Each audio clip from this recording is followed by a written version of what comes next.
टाकत दुकानाला घेऊन ये ना मग टाकायला. गणपतीचा गोंडा चौरंगी लाल बावटा ग.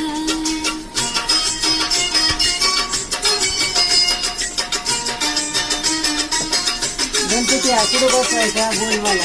हा ना कसला पाळणा देते.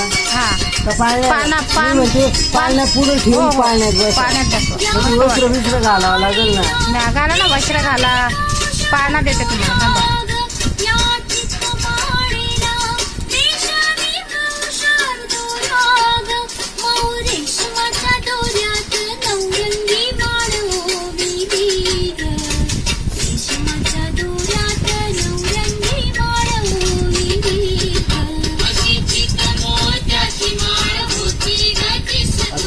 हातातून खालून घ्या. हाता खालून घ्या. नाही असं जातं मला नाही ते नाही माहिती.